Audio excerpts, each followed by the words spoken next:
ರಾಜಮಹಲ್ ಬೆಟ್ಟಗಳು. ಈ ಕೆಳಗಿನ ಯಾವ ಬೆಟ್ಟಗಳಲ್ಲಿ ಸಂತಾಲ ಎಂಬ ಬುಡಕಟ್ಟು ಜನಾಂಗದವರು ಕಂಡು ಬರ್ತಿದ್ರು? ಈ ಕೆಳಗಿನ ಯಾವ ಬೆಟ್ಟಗಳಲ್ಲಿ ಸಂತಾಲ ಎಂಬ ಬುಡಕಟ್ಟು ಜನಾಂಗದವರು ಕಂಡು ಬರ್ತಿದ್ರು? ಸಂತಾಲ ಎಂಬ ಬುಡಕಟ್ಟು ಜನಾಂಗದವರು ಈ ಕೆಳಗಿನ ಯಾವ ಬೆಟ್ಟಗಳಲ್ಲಿ ಕಂಡು ಬರ್ತಿದ್ರು?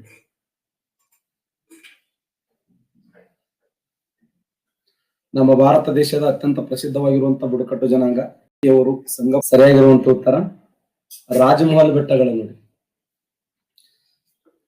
ಸಾಕಷ್ಟು ಬಾರಿ ಕೇಳಿದಂತ ಪ್ರಶ್ನೆ ಇದು. ಏನು ಅಂದ್ರೆ ಸಂತಾಲ ಎಂಬ ಬುಡಕಟ್ಟು ಜನಾಂಗದವರು, ಸಂತಾಲ ಎಂಬ ಬುಡಕಟ್ಟು ಜನಾಂಗದವರು ಸೋಮು, ಶಾಲು, ಚುಮಿ, ಸಬಿ, ಮುಜುಕೋ, ಕಾನಹುआ, ತಗೋ, ಚಲೇಗ. ಯಾರು ಓಲ್ಡ್ ಸ್ಟೂಡೆಂಟ್ ಯಾರು ಹೇಳ್ತಾರೆ ಇದನ್ನ? ಓಲ್ಡ್ ಸ್ಟೂಡೆಂಟ್ ಹೇಳ್ಬೇಕು. ಗುಡ್. ಸೋಲಿಗರು ಕರ್ನಾಟಕ, ಮುಂಡರು ಜಾರ್ಖಂಡ್, ಶಾಂಪಿಯನ್ ಅಂಡೋಮಾನ್ ನಿಕೋಬಾರ್, ಲುಷಿಯಾ ಮಿಜೋರಾಂ, ಚುಟಿಯಾ ಅಸ್ಸಾಂ, ಮೀನೋರ್ ರಾಜಸ್ಥಾನ್, ಸಂತಾಲೂರು ಪಶ್ಚಿಮ ಬಂಗಾಳ, ಬಿಲ್ಲೋರು ಗುಜರಾತ್, ಮುರಾರಿ ಮಧ್ಯಪ್ರದೇಶ್, ಜರ್ವಾ ಅಂಡೋಮಾನ್ ನಿಕೋಬಾರ್, ಕೊಂಡರು ಒಡಿಸ್ಸಾ, ಕಾಸಿ ಮೇಘಾಲಯ, ನಾಗಾ ನಾಗಾಲ್ಯಾಂಡ್, ಉರ್ಲಿ ಕೇರಳ, ವರ್ಲಿ ಮಹಾರಾಷ್ಟ್ರ, ತೋಡಿಗ ತಮಿಳುನಾಡು, ಗೊಂಡ ಮಧ್ಯಪ್ರದೇಶ್, ಚಂಚು ಆಂಧ್ರ ಪ್ರದೇಶ್, ಲೆಪ್ಚಾ ಸಿಕ್ಕಿಂ, ಗಡ್ಡಿ ಹಿಮಾಚಲ ಪ್ರದೇಶ್. ಸಾಕಷ್ಟು ಬಾರಿ ರಿಪೀಟ್ ಮಾಡಿದ್ದೇನೆ, ಮತ್ತೊಂದ್ಸರಿ ರಿಪೀಟ್ ಆಗ್ಬೇಕು. ಬುಡಕಟ್ಟು ಜನಾಂಗದ ಮೇಲೆ ಗ್ಯಾರಂಟಿ ಪ್ರಶ್ನೆ ಕೇಳ್ತಾನೆ. ಬುಡಕಟ್ಟು ಜನಾಂಗ, ಹಾಗಾದ್ರೆ ಸಂತಾಲ ಎಂಬ ಬುಡಕಟ್ಟು ಜನಾಂಗ ಎಲ್ಲಿ ಕಂಡು ಬರ್ತಾರ ಅಂದ್ರೆ ಪಶ್ಚಿಮ ಬಂಗಾಳದ ರಾಜಮಹಲ್ ಬೆಟ್ಟಗಳಲ್ಲಿ ಕಂಡು ಬರುವಂತ ಜನಾಂಗ. ರಾಜಮಹಲ್ ಬೆಟ್ಟಗಳಲ್ಲಿ ಕಂಡು ಬರುವಂತ ಬುಡಕಟ್ಟು ಜನಾಂಗ ಅಂತ ಕರಿತೀವಿ.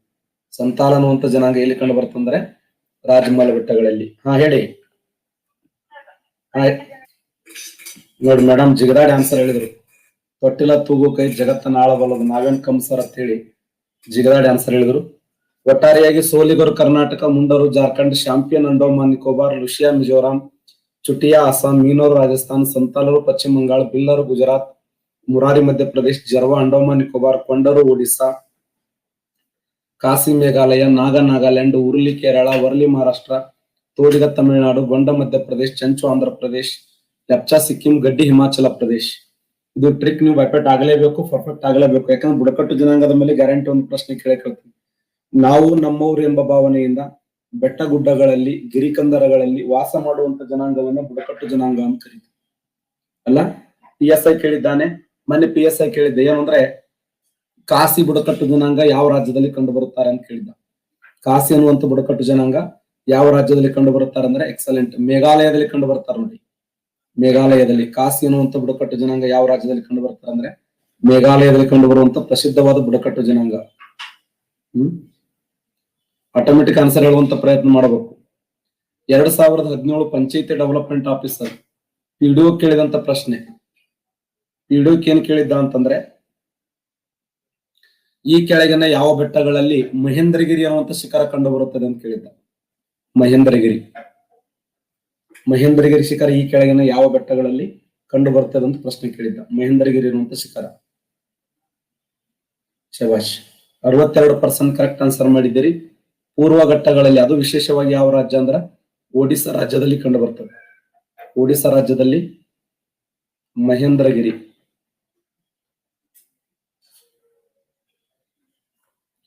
ಒಡಿಸ್ಸಾ ರಾಜ್ಯದಲ್ಲಿ ಮಹೇಂದ್ರಗಿರಿ. ಅತ್ಯಂತ ಎತ್ತರವಾಗಿರುವಂತಹ ಶಿಖರ ಅಂದ್ರೆ ಆರಮಕೊಂಡ ಶಿಖರ. ಆರಮಕೊಂಡ ಶಿಖರ ಎಲ್ಲಿ ಕಂಡು ಬರ್ತಂದ್ರ ಆಂಧ್ರ ಪ್ರದೇಶದಲ್ಲಿ ಕಂಡು ಬರ್ತದೆ. ಬಟ್ ಆರಮಕೊಂಡ ಬಿಟ್ಟು ಬೇರೆ ಕೇಳಬಹುದು ಅವರು. ನಾವು ಆರಮಕೊಂಡ ಕೇಳಂತ ಹೇಳಂಗಿಲ್ಲ, ಬೇರೆ ಬೇಕಾದ ಪ್ರಶ್ನೆಗಳನ್ನ ಕೇಳಬಹುದು. ಆ ಉದ್ದೇಶಕ್ಕಾಗಿ ಮಹೇಂದ್ರಗಿರಿ ಅನ್ನುವಂತ ಪರ್ವತ ಯಾವ ಬೆಟ್ಟಗಳಲ್ಲಿ ಕಂಡು ಬರ್ತಂದ್ರೆ ಈ ಪೂರ್ವ ಘಟ್ಟಗಳಲ್ಲಿ ಕಂಡು ಬರುವಂತ ಬೆಟ್ಟ ಯಾವಂದ್ರೆ ಮಹೇಂದ್ರಗಿರಿ ಅನ್ನುವಂತ ಪರ್ವತ ಕಂಡು ಬರುತ್ತದೆ. ಇದೇ 2017 ಪಂಚಾಯತಿ ಡೆವಲಪ್ಮೆಂಟ್ ಆಫೀಸರ್ PDO ಅದೇ ಕ್ವಶನ್ ಪೇಪರ್ ತೆಗೆದು ನೋಡಿ. ಈ ಕೆಳಗಿನ ಯಾವ ಬೆಟ್ಟಗಳಲ್ಲಿ ಗುರು ಶಿಖರ ಕಂಡು ಬರುತ್ತದೆ ಅಂತ ಕ್ವಶನ್ ಆಗಿತ್ತು. ಗುರು ಶಿಖರ ಯಾವ ಬೆಟ್ಟಗಳಲ್ಲಿ ಗುರು ಶಿಖರ ಕಂಡು ಬರುತ್ತದೆ ಅಂದ್ರೆ ಅರಾವಳಿ ಬೆಟ್ಟಗಳಲ್ಲಿ. ನೋಡಿ, ಅರಾವಳಿ ಬೆಟ್ಟಗಳಲ್ಲಿ ಗುರು ಶಿಖರ ಕಂಡು ಬರುವುದಿಲ್ಲ ಅಂದ್ರೆ ಅರಾವಳಿ ಬೆಟ್ಟಗಳಲ್ಲಿ ಕಂಡು ಬರುತ್ತದೆ. ಅರಾವಳಿ ಬೆಟ್ಟಗಳಲ್ಲಿ. ದಕ್ಷಿಣ ಭಾರತದ ಅತ್ಯಂತ ಎತ್ತರವಾಗಿರುವಂತಹ ಶಿಖರ ಆನೈಮುಡಿ ಶಿಖರ. ಈ ಆನೈಮುಡಿ ಶಿಖರ ಯಾವ ಪರ್ವತಗಳಲ್ಲಿ ಕಂಡು ಬರ್ತದೆ? ದಕ್ಷಿಣ ಭಾರತದ ಅತಿ ಎತ್ತರವಾದ ಶಿಖರ ಆನೈಮುಡಿ ಶಿಖರ. ಈ ಆನೈಮುಡಿ ಶಿಖರ ಯಾವ ಪರ್ವತಗಳಲ್ಲಿ? ಶಬಾಷ್. ಪಶ್ಚಿಮ ಘಟ್ಟಗಳಲ್ಲಿ ಅತ್ಯಂತ ಎತ್ತರವಾಗಿರುವಂತಹ ಶಿಖರ ಅಂದ್ರೆ ಆನೈಮುಡಿ, ಕೇರಳ ರಾಜ್ಯದಲ್ಲಿ ಕಂಡು ಬರ್ತದೆ. ಆನೈಮುಡಿ ಶಿಖರ ಎಲ್ಲಿ ಕಂಡು ಬರ್ತಂದ್ರೆ ಅಣ್ಣಾಮಲೈ ಬೆಟ್ಟಗಳಲ್ಲಿ ಕಂಡು ಬರ್ತದೆ. ಅಣ್ಣಾಮಲೈ ಬೆಟ್ಟಗಳಲ್ಲಿರುವಂತಹ ಆನೈಮುಡಿ ಶಿಖರ ದಕ್ಷಿಣ ಭಾರತದ ಅತ್ಯಂತ ಎತ್ತರವಾಗಿರುವಂತಹ ಶಿಖರ ಅಂತ ಕರಿತೀವಿ. ದಕ್ಷಿಣ ಭಾರತದ ಅತ್ಯಂತ ಎತ್ತರವಾಗಿರುವಂತಹ ಶಿಖರ. ದಕ್ಷಿಣ ಭಾರತದ ಅತಿ ಎತ್ತರವಾದ ಎರಡನೇ ಶಿಖರ ದೊಡ್ಡ ಬೆಟ್ಟ. ದೊಡ್ಡ ಬೆಟ್ಟ ಎಲ್ಲಿ ಕಂಡು ಬರ್ತಂದ್ರೆ ಈ ಪಶ್ಚಿಮ ಘಟ್ಟ ಹಾಗೂ ಪೂರ್ವ ಘಟ್ಟಗಳು ಸಂಧಿಸ್ತಾವಲ್ಲ, ಈ ಪಶ್ಚಿಮ ಘಟ್ಟ ಪೂರ್ವ ಘಟ್ಟಗಳು ಸಂಧಿಸುವಂತ ಸ್ಥಳ ನೀಲಗಿರಿ ಬೆಟ್ಟಗಳಲ್ಲಿ ದೊಡ್ಡ ಬೆಟ್ಟ ಕಂಡು ಬರ್ತದೆ. ದೊಡ್ಡ ಬೆಟ್ಟ. ಅರಾವಳಿ, ಮೌಂಟ್ ಅಬು, ಪಶ್ಚಿಮ ಘಟ್ಟ, ಹರಿಶ್ಚಂದ್ರ ಶ್ರೇಣಿ,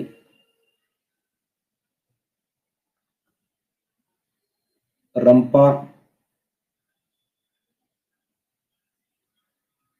ಮಹೇಂದ್ರಗಿರಿ, ನೀಲಗಿರಿ, ಊಟಿ. ಯಾವ ಜೋಡಿ ತಪ್ಪಾಗಿದೆ? ಯಾವ ಜೋಡಿ ತಪ್ಪಾಗಿದೆ? ಇದು ಆಯಸ್ಸು ಕೇಳಿದಂತ ಪ್ರಶ್ನೆ.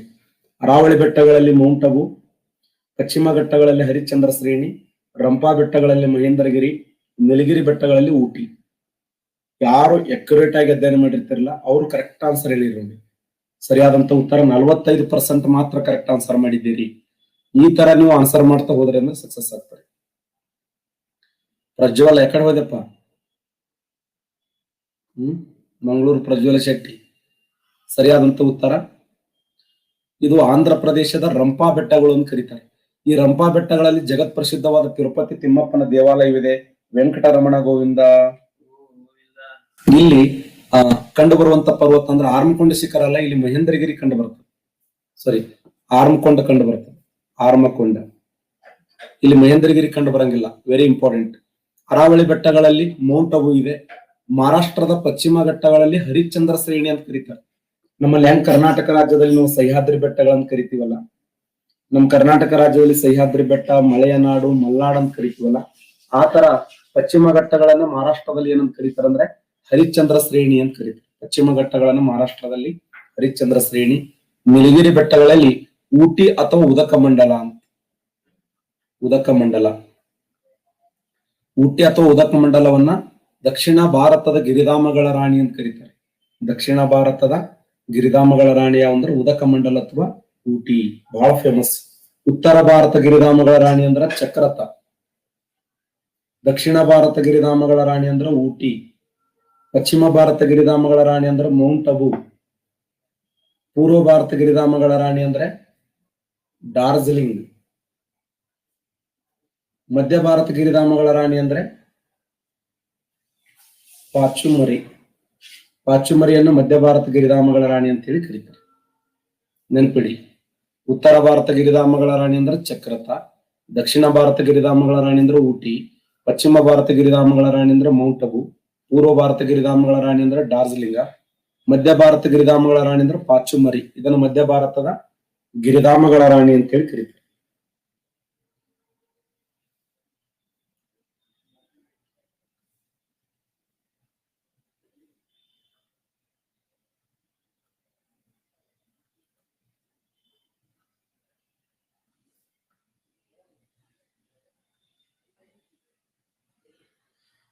ಪ್ರಸ್ತುತ ಭಾರತ ದೇಶದಲ್ಲಿ ಕಂಡುಬರುವಂತಹ ಹುಲಿ ಸಂರಕ್ಷಣಾ ತಾಣಗಳ ಸಂಖ್ಯೆ ಎಷ್ಟು?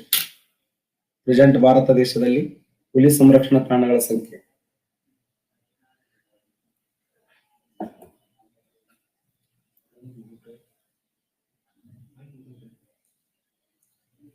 ಪ್ರೆಸೆಂಟ್ ಭಾರತ ದೇಶದಲ್ಲಿ ಕಂಡುಬರುವಂತಹ ಹುಲಿ ಸಂರಕ್ಷಣಾ ತಾಣಗಳ ಸಂಖ್ಯೆ 51 ನೋಡಿ. ಪ್ರಸ್ತುತ ಭಾರತ ದೇಶದಲ್ಲಿ ಕಂಡುಬರುವಂತಹ ಹುಲಿ ಸಂರಕ್ಷಣಾ ತಾಣಗಳ ಸಂಖ್ಯೆ ಎಷ್ಟಂದ್ರ 51 ಹುಲಿ ಸಂರಕ್ಷಣಾ ತಾಣಗಳಿವೆ ನಮ್ಮ ದೇಶದಲ್ಲಿ. 51. ಕರ್ನಾಟಕ ರಾಜ್ಯದಲ್ಲಿ 5, ದೇಶದಲ್ಲಿ 51. ನಮ್ಮ ದೇಶದಲ್ಲಿ ಪ್ರೆಸೆಂಟ್ ರಾಮ್ಸಾರ್ ತಾಣಗಳ ಸಂಖ್ಯೆ ಎಷ್ಟು? ದೇಶದಲ್ಲಿ ರಾಮ್ಸಾರ್ ತಾಣಗಳ ಸಂಖ್ಯೆ ಶಬಾಷ್. 42 ಅದಾವ ನೋಡಿ ರಾಮ್ಸಾರ್ ತಾಣಗಳು ದೇಶದಲ್ಲಿ. ರಾಮ್ಸಾರ್ ತಾಣಗಳು ಅಂದ್ರೆ ಏನು? ಜೋಗು ಪ್ರದೇಶ ಅಂತ ಕರೀತಾರೆ, ವೆಟ್ಲ್ಯಾಂಡ್ ಅಂತ ಕರೀತಾರೆ. ಪ್ರತಿ ವರ್ಷ ಫೆಬ್ರವರಿ 2 ಏನಂತ ಕರಿತೀವಿ ಅಂದ್ರೆ ನಾವು ವೆಟ್ಲ್ಯಾಂಡ್ ಡೇ ಅನ್ನಾಗಿ ಆಚರಣೆ ಮಾಡ್ತೀವಿ. 42 ರಾಮ್ಸಾರ್ ತಾಣಗಳು ಕಂಡು ಬರ್ತವೆ ನಮ್ಮ ದೇಶದಲ್ಲಿ. 32 ಆನೆ ಸಂರಕ್ಷಣಾ ತಾಣಗಳು ಕಂಡು ಬರ್ತವೆ ನಮ್ಮ ದೇಶದಲ್ಲಿ, ಆನೆಗಳ ರಕ್ಷಣೆಗಾಗಿ ಆನೆ ಸಂರಕ್ಷಣಾ ತಾಣ. 51 ಹುಲಿ ಸಂರಕ್ಷಣಾ ತಾಣಗಳಿದಾವೆ. 18 ಜೈವಿಕ ಸಂರಕ್ಷಣಾ ತಾಣಗಳು ಕಂಡು ಬರ್ತವೆ. ಜೈವಿಕ ಸಂರಕ್ಷಣಾ ತಾಣ ಶೀತಲ ಮರುಭೂಮಿ ಹಿಮಾಚಲ ಪ್ರದೇಶ, ಅಂದಾದೇವಿ ಉತ್ತರಾಖಂಡ, ಕಾಂಚನಜುಂಗ ಸಿಕ್ಕಿಂ, ದಿಹಾಂಗ್ ದಬಂಗ್ ಅರುಣಾಚಲ ಪ್ರದೇಶ, ಮಾನಸ ಸೈಕೋಸ್ ದಿಬ್ರೋಸ್ ಅಸ್ಸಾಂ, ನೋಕ್ರೋಕ್ ಮೇಘಾಲಯ, ಮನೆ PSA ಕೇಳಿದ್ದು ನೋಕ್ರೋಕ್, ಸುಂದರ್ಬನ್ ವೆಸ್ಟ್ ಬಂಗಾಳ, ಸಿಮ್ಲಿಪಾಲ ಒಡಿಸ್ಸಾ, ಶೇಷಾಚಲಂ ಆಂಧ್ರ ಪ್ರದೇಶ, ನೀಲಗಿರಿ ತಮಿಳುನಾಡು ಮತ್ತು ಮನ್ನಾರ್ ಅಖಾತ, ಕೇರಳದಲ್ಲಿ ಅಗಸ್ತ್ಯ ಮಲೈ, ಗುಜರಾತ್ ಅಲ್ಲಿ ಗ್ರೇಟ್ ರನ್ ಆಫ್ ಕಚ್, ಪನ್ನಾ ಪಾಚುಮರಿ ಮಧ್ಯಪ್ರದೇಶ, ಅಮರಕಂಟಕ ಜಾರ್ಖಂಡ್ ಮತ್ತು ಛತ್ತೀಸ್ಗಢ, ಇನ್ನು ಗ್ರೇಟ್ ನಿಕೋಬಾರ್, ಅಂಡಮಾನ್ ನಿಕೋಬಾರ್. ನಮ್ಮ ದೇಶದಲ್ಲಿ ಕಂಡು ಬರುವಂತ ಜೈವಿಕ ಸಂರಕ್ಷಣಾ ತಾಣಗಳ ಸಂಖ್ಯೆ ಎಷ್ಟು ಅಂದ್ರೆ ಟೋಟಲ್ 18 ಜೈವಿಕ ಸಂರಕ್ಷಣಾ ತಾಣಗಳನ್ನ ನೋಡ್ತೀವಿ. India has a total 18 biosphere reserve. ನಮ್ಮ ದೇಶದಲ್ಲಿ ಕಂಡು ಬರುವಂತ ಜೈವಿಕ ಸಂರಕ್ಷಣಾ ತಾಣಗಳು. ಮೊನ್ನೆ ಇದನ್ನ ಏನ್ ಕೇಳಿದ್ದ ಅಂದ್ರೆ ನೋಕ್ರೋಕ್ ಎಂಬ ಜೈವಿಕ ಸಂರಕ್ಷಣಾ ತಾಣ ಯಾವ ರಾಜ್ಯದಲ್ಲಿ ಕಂಡು ಬರುತ್ತೆ ಅಂತ ಕೇಳಿದ್ದ. ಮೇಘಾಲಯದಲ್ಲಿ. ಸ್ವಲ್ಪ ನೋಡ್ಕೊಳ್ಳಿ, ನೀವು ಟೈಮ್ ಫ್ರೀ ಇದ್ದಾಗ ಇವೆಲ್ಲ ಪರ್ಫೆಕ್ಟ್ ಆಗ್ಬೇಕು. ಕರ್ನಾಟಕ ರಾಜ್ಯದ ಪ್ರಾಕೃತಿಕ ಲಕ್ಷಣಗಳ ಬಗ್ಗೆ ಡಿಸ್ಕಸ್ ಮಾಡ್ತಾ ಇದ್ದೆ ಕಳೆದ ಕ್ಲಾಸ್ನಲ್ಲಿ. ನಾನು ನಿನ್ನೆ ಅವಧಿಯಲ್ಲಿ ಕರ್ನಾಟಕ ರಾಜ್ಯದ ಕರಾವಳಿಯ ಬಗ್ಗೆ ಡಿಸ್ಕಸ್ ಮಾಡಿ, ಪಶ್ಚಿಮ ಘಟ್ಟಗಳ ಬಗ್ಗೆ ಡಿಸ್ಕಸ್ ಮಾಡಿ, ಕರಾವಳಿ, ಪಶ್ಚಿಮ ಘಟ್ಟಗಳು. ಮೂರನೇದ್ದು ಯಾವುದು ಅಂದ್ರೆ ಮೈದಾನ ಪ್ರದೇಶ ಅಂತ. ಮೈದಾನ ಪ್ರದೇಶದಲ್ಲಿ ಏನ್ ಕ್ವಶನ್ ಕೇಳಬಹುದು? ಮೈದಾನವನ್ನ ಉತ್ತರ ಮೈದಾನ ಹಾಗೂ ದಕ್ಷಿಣ ಮೈದಾನವನ್ನು ಇಬ್ಬಾಗ ಮಾಡುವ ನದಿ ಯಾವುದು? ಇದು ಕ್ವಶನ್ ಆಗಿದೆ. ಉತ್ತರ ಮೈದಾನ ಹಾಗೂ ದಕ್ಷಿಣ ಮೈದಾನಗಳನ್ನು ಇಬ್ಬಾಗ ಮಾಡುವ ನದಿ ಕೃಷ್ಣಾ ನದಿ, ಕಾವೇರಿ, ಭೀಮಾ, ತುಂಗಭದ್ರಾ. ಉತ್ತರ ಮೈದಾನ ಮತ್ತು ದಕ್ಷಿಣ ಮೈದಾನಗಳನ್ನು ಇಬ್ಬಾಗ ಮಾಡುವ ನದಿ ಯಾವುದು? ನಾರ್ತ್ ಪ್ಲೇನ್ ಮತ್ತು ಸೌತ್ ಪ್ಲೇನ್ ಅಂತ ಕರಿತೀವಲ್ಲ, ಈ ಎರಡು ಮೈದಾನಗಳನ್ನು ವಿಭಾಗ ಮಾಡುವ ನದಿ ಯಾವ್ದಂದ್ರೆ ತುಂಗಭದ್ರಾ ನದಿ. ನೋಡಿ, ಹೌದು. ಉತ್ತರ ಕರ್ನಾಟಕ ಹಾಗೂ ದಕ್ಷಿಣ ಕರ್ನಾಟಕಗಳನ್ನು ವಿಭಾಗ ಮಾಡುವಂತ ನದಿ ಯಾವ್ದಂದ್ರ ತುಂಗಭದ್ರಾ ನದಿ. ಇದರ ಮೇಲೆ ಕ್ವಶನ್ ಏನ್ ಕೇಳ್ಯಾನಂದ್ರೆ ಕರ್ನಾಟಕ ರಾಜ್ಯದಲ್ಲಿ ಈಶಾನ್ಯ ಅಭಿಮುಖವಾಗಿ ಹರಿಯುವ ನದಿ ಯಾವ್ದಂತ ಕೇಳ್ಯಾನ. ಕರ್ನಾಟಕ ರಾಜ್ಯದಲ್ಲಿ ಈಶಾನ್ಯ ಅಭಿಮುಖವಾಗಿ ಹರಿಯುತ್ತದೆ. ಈಶಾನ್ಯ ಅಭಿಮುಖ ಅಂದ್ರ ನಾರ್ತ್ ಈಸ್ಟ್ ಫ್ಲೋ ಆಗ್ತದೆ. ನಾರ್ತ್ ಈಸ್ಟ್ ಯಾವ ನದಿ ನಾರ್ತ್ ಈಸ್ಟ್ ಫ್ಲೋ ಆಗ್ತದಂದ್ರ ತುಂಗಭದ್ರಾ. ತುಂಗಭದ್ರಾ ನದಿ ಯಾವ ನದಿ ಉಪನದಿ ಅಂದ್ರೆ ಕೃಷ್ಣಾ ನದಿ ಉಪನದಿಯಾಗಿದ್ದು ಇದು ನಾರ್ತ್ ಈಸ್ಟ್ ಫ್ಲೋ ಆಗುವಂತ ನದಿ. ಉತ್ತರ ಕರ್ನಾಟಕ ಹಾಗೂ ದಕ್ಷಿಣ ಕರ್ನಾಟಕವನ್ನು ವಿಭಾಗ ಮಾಡುವಂತ ನದಿ ಯಾವ್ದಂದ್ರ ತುಂಗಭದ್ರಾ. ಉತ್ತರ ಕರ್ನಾಟಕ ಹಾಗೂ ದಕ್ಷಿಣ ಕರ್ನಾಟಕವನ್ನು ವಿಭಾಗ ಮಾಡುವಂತ ನದಿ ತುಂಗಭದ್ರಾ. ಮೈದಾನ ಅಂದ್ರೆ ಏನು? ಸಮತಟ್ಟ ಆಗಿರಬೇಕು. ಸಮತಟ್ಟ, ಸಮೃದ್ಧ, ವಿಶಾಲ ಆಗಿರಬೇಕು. ನೋಡಿ, ಸಮತಟ್ಟ ಆಗಿರಬೇಕು, ಸಮೃದ್ಧ ಆಗಿರಬೇಕು, ವಿಶಾಲ ಆಗಿರಬೇಕು. ಸಮತಟ್ಟ, ಸಮೃದ್ಧ, ವಿಶಾಲವಾದ ಭೂ ಪ್ರದೇಶವನ್ನ ಮೈದಾನ ಅಂತ ಕರೀತಾರೆ. ಸಮತಟ್ಟ ಆಗಿರಬೇಕು, ಸಮೃದ್ಧ ಆಗಿರಬೇಕು, ವಿಶಾಲ ಆಗಿರಬೇಕು, ಅದಕ್ಕೆ ಏನಂತ ಕರಿತೀವಿ? ಮೈದಾನ. ಹಾಗಾದ್ರೆ ಉತ್ತರ ಮೈದಾನದ ವಿಶೇಷ ಏನು ಅಂತಂದ್ರೆ ಇದು ಸಮುದ್ರ ಮಟ್ಟದಿಂದ 360 ರಿಂದ 610 ಮೀಟರ್ ಎತ್ತರವಾಗಿದೆ. ಉತ್ತರ ಮೈದಾನ 360 ರಿಂದ 610 ಮೀಟರ್ ಎತ್ತರವಾಗಿದೆ. ಉತ್ತರ ಮೈದಾನದಲ್ಲಿ ಯಾವ ಮಣ್ಣಿದೆ ಅಂದ್ರೆ ಕಪ್ಪು ಮಣ್ಣಿದೆ. ಕಪ್ಪು ಮಣ್ಣು. ಇಲ್ಲಿ ಕಂಡು ಬರುವ ಶಿಲೆ ಯಾವ್ದಂದ್ರೆ ಬಸಾಲ್ಟ್ ಶಿಲೆ. ಉತ್ತರ ಮೈದಾನದಲ್ಲಿ ಬಸಾಲ್ಟ್ ಶಿಲೆ ಇದೆ. 360 ರಿಂದ 610 ಮೀಟರ್ ಎತ್ತರವಾಗಿದೆ. ಸಮುದ್ರ ಮಟ್ಟದಿಂದ ಕಪ್ಪು ಮಣ್ಣು ಕಂಡು ಬರುತ್ತದೆ. ಬಸಾಲ್ಟ್ ಶಿಲೆ ಇದೆ. ತುಂಗಭದ್ರಾ ನದಿಯ ದಂಡೆಯಿಂದ ಉತ್ತರದಲ್ಲಿ ಬೀದರ್ ಜಿಲ್ಲೆಯವರೆಗೆ. ನೋಟ್ಸ್ ಮಾಡಿ ಚೆನ್ನಾಗಿ. ನಾ ಏನ್ ಹೇಳ್ತೀನ ನೀಟಾಗಿ ನೋಟ್ಸ್ ಮಾಡಿ. ತುಂಗಭದ್ರಾ ನದಿಯ ದಂಡೆಯಿಂದ ಉತ್ತರದಲ್ಲಿ ಬೀದರ್ ಜಿಲ್ಲೆ, ಕಚ್ಚಾನೆ ಬರ್ರಿ, ಸ್ಪೀಡ್ ಆಗಿ ಬರ್ರಿ. ತುಂಗಭದ್ರಾ ನದಿಯಿಂದ ಉತ್ತರದಲ್ಲಿ ಬೀದರ್ ಜಿಲ್ಲೆಯವರೆಗೆ ಉತ್ತರದ ಮೈದಾನ ಇದ್ದು ಇದು ಯಾವ ಮಣ್ಣು ಅಂತಂದ್ರೆ ಕಪ್ಪು ಮಣ್ಣಿದೆ, ಬಸಾಲ್ಟ್ ಶಿಲೆ ಇದೆ. ಹಾಗಾದ್ರೆ ಉತ್ತರದ ಮೈದಾನದಲ್ಲಿ ಹರಿಯುವಂತ ನದಿಗಳು ಯಾವಂದ್ರ 5 ನದಿಗಳು ಹರಿತಾವ. ಉತ್ತರ ಮೈದಾನದಲ್ಲಿ 5 ನದಿಗಳು. 5 ನದಿಗಳು ಯಾವಂದ್ರ ಭೀಮಾ ನದಿ ಹರಿತದೆ, ಭೀಮಾ ನದಿ, ಮತ್ತೆ ಡೋಣಿ ನದಿ ಹರಿತದೆ, ಡೋಣಿ. ಕೃಷ್ಣಾ ನದಿ ಹರಿತದೆ, ಕೃಷ್ಣ. ತುಂಗ ಯಾವುದು ಘಟಪ್ರಭಾ ನದಿ ಹರಿತದೆ, ಘಟಪ್ರಭಾ. ಮತ್ತೆ ಮಲಪ್ರಭಾ, ಮಲಪ್ರಭಾ. 5 ನದಿಗಳು ಸಂಚಯನಗೊಳ್ತವೆ ಒಂದ್ ಕಾಲದಲ್ಲಿ. ಭೀಮಾ, ಡೋಣಿ, ಕೃಷ್ಣ, ಘಟಪ್ರಭಾ, ಮಲಪ್ರಭಾ. ಈ 5 ನದಿಗಳು ವಿಜಯಪುರ ಜಿಲ್ಲೆಯಲ್ಲಿ ಸಂಚಯನಗೊಂಡಿದ್ದು ಒನ್ಸ್ ಅಪಾನ್ ಟೈಮ್, ಒಂದ್ ಕಾಲದಲ್ಲಿ. ಪ್ರೆಸೆಂಟ್ 2 ನದಿ ಬಾಗಲಕೋಟೆಗೆ ಹೋಗ್ಯಾವ. ಭೀಮಾ, ಡೋಣಿ, ಕೃಷ್ಣ, ಘಟಪ್ರಭಾ, ಮಲಪ್ರಭಾ. ಈ 5 ನದಿಗಳು ಒನ್ಸ್ ಅಪಾನ್ ಟೈಮ್ ಒಂದ್ ಕಾಲದಲ್ಲಿ ಬಿಜಾಪುರ ಜಿಲ್ಲೆಯಲ್ಲಿ ಹರಿದ್ದು, ಅದಕ್ಕೆ ವಿಜಯಪುರ ಜಿಲ್ಲೆಯನ್ನ ಕರ್ನಾಟಕದ ಪಂಜಾಬ್ ಅಂತ ಕರೀತಾರೆ. ಇದು ಕ್ವಶನ್ ಆಗಿದೆ. ಕರ್ನಾಟಕದ ಪಂಜಾಬ್ ಯಾವ್ದಂದ್ರೆ ವಿಜಯಪುರ. ಕರ್ನಾಟಕದ ಪಂಜಾಬ್ ಅಥವಾ ಪಂಚ ನದಿಗಳ ನಾಡು. ಪಂಚ ನದಿಗಳ ನಾಡು ಯಾವಂದ್ರೆ ವಿಜಯಪುರ, ಅಥವಾ ಇದನ್ನು ಕರ್ನಾಟಕದ ಪಂಜಾಬ್ ಅಂತ ಕರೀತಾರೆ. ಉತ್ತರ ಮೈದಾನದಲ್ಲಿ ಕಪ್ಪು ಮಣ್ಣಿದೆ, ಬಸಾಲ್ಟ್ ಶಿಲೆ ಇದೆ. ಭೀಮಾ, ಡೋಣಿ, ಕೃಷ್ಣ, ಘಟಪ್ರಭಾ, ಮಲಪ್ರಭಾ ಈ 5 ನದಿಗಳು ಉತ್ತರ ಮೈದಾನದಲ್ಲಿ ಸಂಚಯನಗೊಂಡಿದ್ದು, ಉತ್ತರ ಮೈದಾನದಲ್ಲಿ ಇದನ್ನ ಪಂಚ ನದಿಗಳ ನಾಡು ಅಥವಾ ಕರ್ನಾಟಕದ ಪಂಜಾಬ್ ಅಂತ ಹೇಳಿ ಕರೆಯಲ್ಪಡ್ತಾರೆ. ಉತ್ತರ ಮೈದಾನವನ್ನ ಕರ್ನಾಟಕದ ಪಂಜಾಬ್ ಅಂತ ಹೇಳಿ ಕರೆಯಲ್ಪಟ್ಟರು. Very important. ಈ ಘಟಪ್ರಭಾ ನದಿ ಇದೆಯಲ್ಲ, ಈ ಘಟಪ್ರಭಾ ನದಿ ನಿರ್ಮಾಣ ಮಾಡಿದ ಪ್ರಸಿದ್ಧವಾದ ಜಲಪಾತ ಯಾವಂದ್ರೆ ಗೋಕಾಕ್ ಫಾಲ್ಸ್, ಗೋಕಾಕ್ ಜಲಪಾತ. ಈ ಗೋಕಾಕ್ ಜಲಪಾತವನ್ನು ಏನಂತ ಕರೀತಾರೆ ಅಂದ್ರೆ ಕರ್ನಾಟಕದ ನಯಾಗರ ಅಂತ ಕರೀತಾರೆ. ಇದು ಕ್ವಶನ್ ಆಗಿದೆ ನೋಡಿ. ಕರ್ನಾಟಕದ ನಯಾಗರ. ಯಾವ ಜಲಪಾತವನ್ನ ಕರ್ನಾಟಕದ ನಯಾಗರ ಎನ್ನುವರೆಂದು ಗೋಕಾಕ್ ಫಾಲ್ಸ್. ಗೋಕಾಕ್ ಜಲಪಾತವನ್ನ ಕರ್ನಾಟಕದ ನಯಾಗರ ಎಂದು ಕರೆಯುತ್ತಾರೆ. ಹಿಂಗೆ ಕೇಳಿದ ಕ್ವಶನ್. ಯಾವ ಜಲಪಾತವನ್ನ ಕರ್ನಾಟಕದ ನಯಾಗರ ಎನ್ನುವರೆಂದ್ರೆ ಗೋಕಾಕ್ ಫಾಲ್ಸ್. ಗೋಕಾಕ್ ಜಲಪಾತವನ್ನ ಕರ್ನಾಟಕದ ನಯಾಗರ ಅಂತ ಕರೀತಾರೆ. ನಯಾಗರ ಅನ್ನೋದು ಎಲ್ಲಿದೆ ಅಂದ್ರೆ ಯುನೈಟೆಡ್ ಸ್ಟೇಟ್ ಆಫ್ ಅಮೆರಿಕಾದಲ್ಲಿದೆ. ಯುನೈಟೆಡ್ ಸ್ಟೇಟ್ ಆಫ್ ಅಮೆರಿಕಾದಲ್ಲಿ ಯಾವ ನದಿ ಅಂದ್ರೆ ಸೇಂಟ್ ಲಾರೆನ್ಸ್ ನದಿ. Saint Lawrence. ಆ ಸೇಂಟ್ ಲಾರೆನ್ಸ್ ನದಿ ನಿರ್ಮಾಣ ಮಾಡಿದ ಪ್ರಸಿದ್ಧವಾದ ಜಲಪಾತ ಅಂದ್ರೆ ನಯಾಗರ್. ನಯಾಗರ್. ಅದಕ್ಕೆ ಸೇಮ್ ಅದನ್ನ ನೋಡಿದ್ರೆ ನೋಡಿದಂಗ ಅನಿಸ್ತದೆ. ಆ ಉದ್ದೇಶಕ್ಕಾಗಿ ಈ ಜಲಪಾತವನ್ನ ಕರ್ನಾಟಕದ ನಯಾಗರ್ ಅಂತ ಕರೀತಾರೆ. ಯಾವ ಜಲಪಾತವನ್ನ ಕರ್ನಾಟಕ. ಇದು ಬಹಳ ಸಾರಿ ಕ್ವಶನ್ ಆಗಿದೆ. ಈ ಎಫ್ಡಿ ಯಾವ ಎಕ್ಸಾಮ್ ಕರೆದ್ರೆ ಫಿಕ್ಸ್ ಬಂದು ಬಿಡ್ತಾವ, ಬಂದ್ ಕೂತ್ ಬಿಡ್ತದೆ. ಸುಮ್ಮನೆ ಬರೋದು ಮ್ಯಾಲ ನೋಡೋದು, ಕರೆಕ್ಟ್ ಆಗ್ತಾರೋ ತಪ್ಪಾಗ್ತಾರೋ, ಕರೆಕ್ಟ್ ಆಗ್ತಾರೋ ತಪ್ಪಾಗ್ತಾರೋ. ಅವೆಲ್ಲ ಆಪ್ಷನ್ಸ್ ಗಳು ಮಾತಾಡೋಕ್ ಕುಂತಿರ್ತಾವ ಒಂದಕ್ಕೊಂದು ಸುಮ್ ಬಂದ ಕರೆಕ್ಟ್ ತಪ್ಪಾಗ್ತಾನ ಕುಂದ್ರ. ಅವಾಗ ಏನ್ ಮಾಡ್ಬಿಡ್ತಾವೆ, ಕರೆಕ್ಟ್ ಹಾಕಿದ್ರೆ ಸುಮ್ಮನೆ ಕುಂತು ಬಿಡ್ತಾವೆ. ಇಲ್ಲ ಕರೆಕ್ಟ್ ಹಾಕಿದ್ಮೇಲೆ ತಪ್ಪ ಹಾಕಿದ್ರೆ ಒಂದಕ್ಕೊಂದು ಚಪ್ಪಾಳೆ ತೊಟ್ಟು ಬಿದ್ದು ಅಡ್ಡೆ ನಗಲಾಗ ಶುರು ಮಾಡ್ತಾವ. ಎಷ್ಟ್ ಎಕ್ಸಾಮ್ ಬಂದಿವಿ ನಾವು, ಇವನ ಬಗ್ಗೆ ಸ್ಟಡಿ ಮಾಡೇ ಇಲ್ಲ ಅಂತಾವು ಬಿದ್ದು ಅಡ್ಡೆ ನಗ್ತಾವ ಆಪ್ಷನ್ಸ್ ಒಂದಕ್ಕೊಂದು. ಅಷ್ಟು ಫಾರ್ಮೆಂಟ್ ಆಗಿರುವಂತ ಕ್ವಶನ್ ಇದು. ಯಾವ ಜಲಪಾತವನ್ನು ಕರ್ನಾಟಕದ ನಯಾಗರ ಎಂದು ಕರೆಯುತ್ತಾರೆ ಅಂದ್ರೆ ಗೋಕಾಕ್ ಫಾಲ್ಸ್.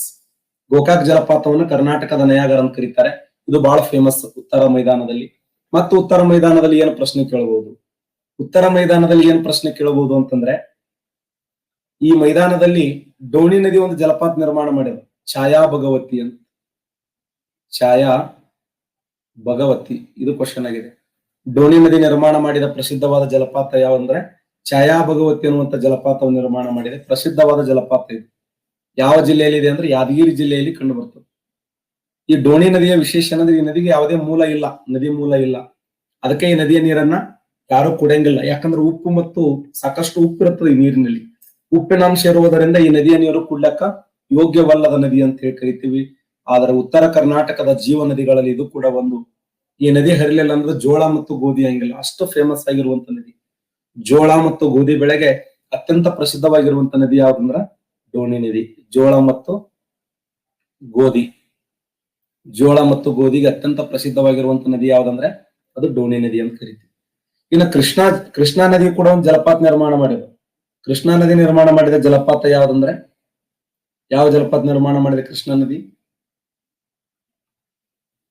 ಯಾರು ಹೇಳ್ತಾರೆ? ಕೃಷ್ಣಾ ನದಿ ನಿರ್ಮಾಣ ಮಾಡಿದ ಜಲಪಾತ ಯಾವುದು?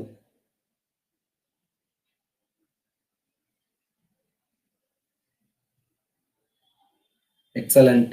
ಜಲದುರ್ಗ ಅನ್ನುವಂತ ಜಲಪಾತ ನಿರ್ಮಾಣ ಮಾಡಿದ್ ನೋಡಿ. ಜಲದುರ್ಗ ಫಾಲ್ಸ್ ಬರ್ಕೊಳ್ಳಿ. ಜಲಪಾತಗಳ ಮೇಲೆ ಗ್ಯಾರಂಟಿ ಕ್ವಶನ್ ಕೇಳ್ತಾನೆ. ಕೃಷ್ಣಾ ನದಿ ನಿರ್ಮಾಣ ಮಾಡಿದ ಪ್ರಸಿದ್ಧವಾದ ಜಲಪಾತ ಅಂದ್ರೆ ಜಲದುರ್ಗ. ಡೋಣಿ ನದಿ ನಿರ್ಮಾಣ ಮಾಡಿದ ಪ್ರಸಿದ್ಧವಾದ ಜಲಪಾತ ಅಂದ್ರೆ ಛಾಯಾ ಭಗವತಿ. ಇನ್ನು ಘಟಪ್ರಭಾ ನದಿ ನಿರ್ಮಾಣ ಮಾಡಿದ ಪ್ರಸಿದ್ಧವಾದ ಜಲಪಾತ ಅಂದ್ರೆ ಗೋಕಾಕ್ ಫಾಲ್ಸ್. ಈ ಗೋಕಾಕ್ ಜಲಪಾತವನ್ನ ಕರ್ನಾಟಕದ ನಯಾಗರ ಅಂತ ಕರೀತಾರೆ. ಯಾವ ಜಲಪಾತವನ್ನ? ಜಲದುರ್ಗ ಕೃಷ್ಣಾ ನದಿ ರಾಯಚೂರದಲ್ಲಿದೆ. ರಾಯಚೂರದಲ್ಲಿ ಕೃಷ್ಣಾ ನದಿ ಅದು ರಭಸವಾಗಿ ಹರಿಯುವಂತ ಸಮಯದಲ್ಲಿ ಸುಂದರವಾದ ಜಲದುರ್ಗ ಅನ್ನುವಂಥ ಜಲಪಾತವನ್ನ ನಿರ್ಮಾಣ ಮಾಡಿದೆ. ಇನ್ನು ಉತ್ತರ ಕರ್ನಾಟಕದ ಇನ್ನೊಂದು ವೈಶಿಷ್ಟ್ಯ ಏನು ಅಂತಂದ್ರೆ, ಈ ಉತ್ತರ ಕರ್ನಾಟಕದ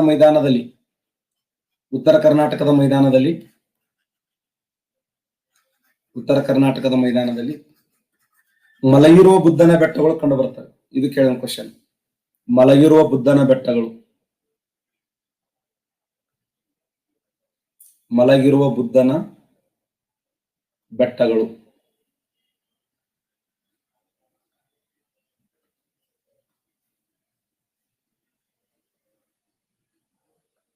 ಯಾದಗಿರಿ ಜಿಲ್ಲೆ ಶಹಾಪುರದಲ್ಲಿ ಕಂಡು ಬರ್ತದೆ. ಯಾದಗಿರಿ ಜಿಲ್ಲೆ ಶಹಾಪುರದಲ್ಲಿ ಯಾವ ಬೆಟ್ಟಗಳದಾವ ಅಂದ್ರೆ ಮಲಗಿರುವ ಬುದ್ಧನ ಬೆಟ್ಟಗಳು. ಬುದ್ಧ ಮಕ್ಕೊಂಡೇನಪ್ಪ ಅನಿಸ್ತದೆ. ಮಲಗಿರುವ ಬುದ್ಧನ ಬೆಟ್ಟಗಳು ಕರ್ನಾಟಕ ರಾಜ್ಯದ ಯಾವ ಜಿಲ್ಲೆಯಲ್ಲಿವೆ ಅಂದ್ರೆ ಯಾದಗಿರಿ ಜಿಲ್ಲೆಯಲ್ಲಿ ಕಂಡು ಬರ್ತವೆ. ಯಾದಗಿರಿ ಜಿಲ್ಲೆ ಶಹಾಪುರದಲ್ಲಿ ಮಲಗಿರುವ ಬುದ್ಧನ ಬೆಟ್ಟಗಳು ಫೇಮಸ್. ಇದು ಅತಿ ಹೆಚ್ಚು ಬಾರಿ ರಿಪೀಟ್ ಆಗಿರುವಂತ ಪ್ರಶ್ನೆ. ಮಲಗಿರುವ ಬುದ್ಧನ ಬೆಟ್ಟಗಳು ಯಾದಗಿರಿ ಕೇಳಬಹುದು, ಇಲ್ಲ ಅಂದ್ರೆ ಶಹಾಪುರ ಕೇಳಬಹುದು. ಯಾದಗಿರಿ ಜಿಲ್ಲೆ ಶಹಾಪುರದಲ್ಲಿ ಮಲಗಿರುವ ಬುದ್ಧನ ಬೆಟ್ಟಗಳು ಪ್ರಸಿದ್ಧಿಯಾಗಿವೆ. ಇನ್ನು ಕೊಪ್ಪಳದಲ್ಲಿ ಅಂಜನಾದ್ರಿ ಬೆಟ್ಟಗಳು. ಇದು ಕ್ವಶನ್ ಆಗಿದೆ. ಕೊಪ್ಪಳದಲ್ಲಿ ಅಂಜನಾದ್ರಿ ಬೆಟ್ಟಗಳು,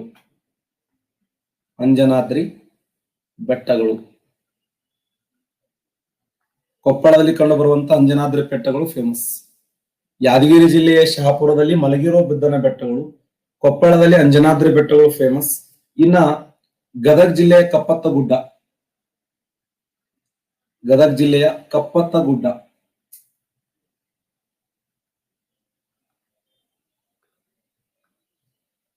ಈ ಗದಗ ಜಿಲ್ಲೆಯ ಕಪ್ಪತ್ತ ಗುಡ್ಡವನ್ನ ಉತ್ತರ ಕರ್ನಾಟಕದ ಸಹ್ಯಾದ್ರಿ ಅಂತ ಕರೀತಾರೆ. ಉತ್ತರ ಕರ್ನಾಟಕದ ಸಹ್ಯಾದ್ರಿ. ಯಾವ ಬೆಟ್ಟಗಳನ್ನು ಉತ್ತರ ಕರ್ನಾಟಕದ ಸಹ್ಯಾದ್ರಿ ಎಂದು ಕರೆಯುತ್ತಾರೆ ಅಂದ್ರೆ ಗದಗ ಜಿಲ್ಲೆಯ ಕಪ್ಪತ್ತ ಗುಡ್ಡ. ಗದಗ ಜಿಲ್ಲೆ ಕಪ್ಪತ್ತ ಗುಡ್ಡವನ್ನು ಉತ್ತರ ಕರ್ನಾಟಕದ ಸಹ್ಯಾದ್ರಿ. ಅಷ್ಟೇ ಅಲ್ಲದೆ ರಾಜ್ಯದ 28ನೇ ವನ್ಯಜೀವಿ ಧಾಮ. ನೂರಾರು ತರದ ಗಿಡಮೂಲಿಕೆಗಳು ದೊರೆತವೆ ಇಲ್ಲಿ. ಅಪಾರ ಪ್ರಮಾಣದ ಗಿಡಮೂಲಿಕೆಗಳು ದೊರೆಯುವುದರ ಮೂಲಕ ಉತ್ತರ ಕರ್ನಾಟಕದ ಸಹ್ಯಾದ್ರಿ ಯಾವುದಂದ್ರೆ ಗದಗ ಜಿಲ್ಲೆಯ ಕಪ್ಪತ್ತ ಗುಡ್ಡ. ಅಂಜನಾದ್ರಿ ಬೆಟ್ಟಗಳು ಕೊಪ್ಪಳದಲ್ಲಿ, ಮಲಗಿರುವ ಬುದ್ಧನ ಬೆಟ್ಟಗಳು ಯಾದಗಿರಿ ಜಿಲ್ಲೆಯ ಶಹಾಪುರದಲ್ಲಿ. ಉತ್ತರದ ಮೈದಾನದಲ್ಲಿ ಕಪ್ಪು ಮಣ್ಣಿದೆ, ಬಸಾಲ್ಟ್ ಶಿಲೆ ಇದೆ, ಫೇಮಸ್. ಮತ್ತೆ ಇಲ್ಲೊಂದು ದೋಬ್ ಅನ್ನುವಂತ ಪ್ರದೇಶ ಇದೆ. ಇದ್ರ ಮೇಲೆ ಕ್ವಶನ್ ಆಗಿದೆ. ದೋಬ್ ಅಂದ್ರೆ ಏನು? ಎರಡು ನದಿಗಳ ಮಧ್ಯ ಕಂಡು ಬರುವಂತ ಭೂ ಪ್ರದೇಶವನ್ನ ದೋಬ್ ಅಂತ ಕರೀತಾರೆ. ಎರಡು ನದಿಗಳ ಮಧ್ಯ ಕಂಡು ಬರುವಂತ ಸಂಪತ್ತು ಭರಿತವಾಗಿರುವಂತ ಭೂ ಪ್ರದೇಶವನ್ನ ದೋಅಬ್. ಕರ್ನಾಟಕ ರಾಜ್ಯದ ಏಕೈಕ ದೋಅಬ್, ಅದು ಪ್ರಸಿದ್ಧವಾದ ದೋಅಬ್ ಯಾವ್ದಂದ್ರೆ ರಾಯಚೂರು ದೋಅಬ್. ಈ ರಾಯಚೂರು ದೋಅಬ್ ಯಾವ ನದಿಗಳ ಮಧ್ಯೆ ಕಂಡು ಬರುತ್ತದೆ ಅಂದ್ರೆ ಕೃಷ್ಣಾ ಮತ್ತು ತುಂಗಭದ್ರಾ. ಕೃಷ್ಣಾ ಮತ್ತು ತುಂಗಭದ್ರಾ ನದಿಗಳ ಮಧ್ಯೆ ಕಂಡು ಬರುವಂತ ಪ್ರಸಿದ್ಧವಾದ ದೋಅಬ್ ಯಾವಂದ್ರ ರಾಯಚೂರು ದೋಅಬ್. ಇದರ ಸಲುವಾಗಿ ವಿಜಯನಗರ ಸಾಮ್ರಾಜ್ಯ ಹಾಗೂ ಬಹಮನಿ ಸಾಮ್ರಾಜ್ಯ ಸರಿಸುಮಾರು 200 ವರ್ಷಗಳ ಕಾಲ ಹೋರಾಟವನ್ನು ಮಾಡಿದವು. ವಿಜಯನಗರ ಸಾಮ್ರಾಜ್ಯ ಬಹಮನಿ ಸಾಮ್ರಾಜ್ಯದ ಮೇಲೆ ಅಟ್ಯಾಕ್ ಮಾಡ್ತಿತ್ತು, ಬಹಮನಿ ಸಾಮ್ರಾಜ್ಯ ವಿಜಯನಗರ ಸಾಮ್ರಾಜ್ಯದ ಮೇಲೆ ಅಟ್ಯಾಕ್ ಮಾಡ್ತಿತ್ತು. ಆ ಉದ್ದೇಶಕ್ಕಾಗಿ ಕರ್ನಾಟಕ ರಾಜ್ಯದ ಪ್ರಸಿದ್ಧವಾಗಿರುವಂತ ದೋಅಬ್ ಯಾವಂದ್ರೆ ರಾಯಚೂರು ದೋಅಬ್. ಇದು ಯಾವ ಎರಡು ನದಿಗಳ ಮಧ್ಯೆ ಕಂಡು ಬರುತ್ತದೆ ಅಂತಂದ್ರೆ ಕೃಷ್ಣಾ ಮತ್ತು ತುಂಗಭದ್ರಾ ನದಿಗಳ ಮಧ್ಯೆ ಕಂಡು ಬರುವಂತ ಪ್ರಸಿದ್ಧವಾಗಿರುವಂತ ದೋಅಬ್. ವಿಜಯನಗರ ಸಾಮ್ರಾಜ್ಯ ಬಹಮನಿ ಸಾಮ್ರಾಜ್ಯಗಳು ದೊಡ್ಡ ಪ್ರಮಾಣದಲ್ಲಿ ಹೋರಾಟ ಮಾಡ್ಯಾವ. ಮೈಮ್ಯಾಗ ಅಂಗಿ ಹರಕೊಂಡು ಬಾಯನ ಹಲ್ಲು ಮುರುಕೊಂಡು ಮೆಟ್ಲೆ ಹೊಡೆದಾಡಿದ್ದು ನಾವು ಇತಿಹಾಸ ಪುಟದಲ್ಲಿ ನೋಡ್ತೀವಿ. ಈ ಕರ್ನಾಟಕ ರಾಜ್ಯದಲ್ಲಿ ಕೃಷ್ಣಾ ಮತ್ತು ತುಂಗಭದ್ರಾ ನದಿಗಳ ಮಧ್ಯೆ ಕಂಡು ಬರುವಂತ ಭೂ ಪ್ರದೇಶವನ್ನ ರಾಯಚೂರು ದೋಅಬ್ ಅಂತ ಕರೀತಾರೆ. ಇದು ಸಂಪತ್ತು ಭರಿತವಾಗಿರುವಂತ ದೋಅಬ್. ಓಕೆ. ಇನ್ನು ದಕ್ಷಿಣ ಮೈದಾನಕ್ಕೆ ಬಂದಾಗ ಬರ್ಕೊಂಡಿರುವಲ್ಲ,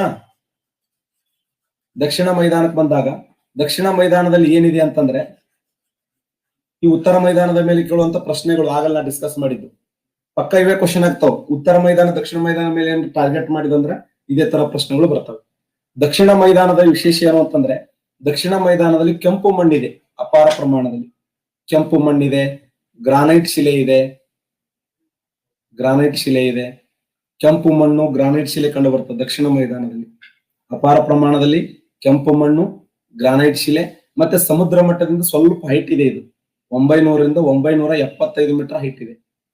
ಉತ್ತರ ಮೈದಾನಕ್ಕೆ ಹೋಲಿಕೆ ಮಾಡಿದ್ರೆ ದಕ್ಷಿಣ ಮೈದಾನದ ಹೈಟ್ ಜಾಸ್ತಿ.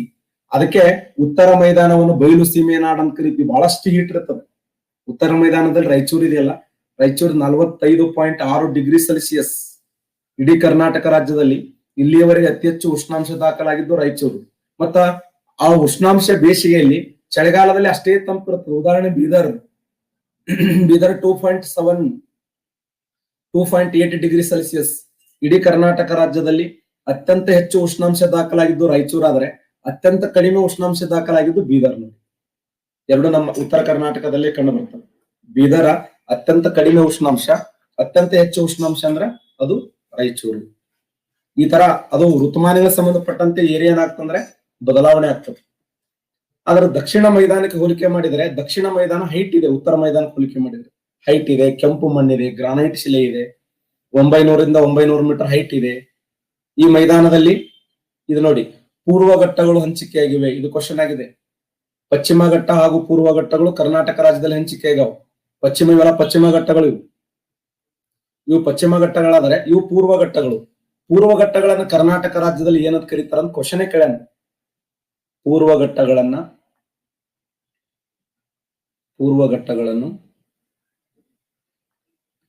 ಕರ್ನಾಟಕ ರಾಜ್ಯದಲ್ಲಿ ಯಾವ ಹೆಸರಿಂದ ಕರೀತಾರಂದ್ರ ಬಿಳಿಗಿರಿ ರಂಗನ ಬೆಟ್ಟ, ಮಲೈ ಮಹದೇಶ್ವರ ಬೆಟ್ಟ, ಗೋಪಾಲಸ್ವಾಮಿ ಬೆಟ್ಟ.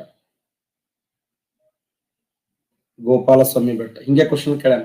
ಪೂರ್ವ ಘಟ್ಟಗಳನ್ನು ಕರ್ನಾಟಕ ರಾಜ್ಯದಲ್ಲಿ ಬಿಳಿಗಿರಿ ರಂಗನ ಬೆಟ್ಟ, ಮಲೈ ಮಹದೇಶ್ವರ ಬೆಟ್ಟ, ಗೋಪಾಲಸ್ವಾಮಿ ಬೆಟ್ಟಗಳು ಅಂತ ಕರೀತಾರೆ.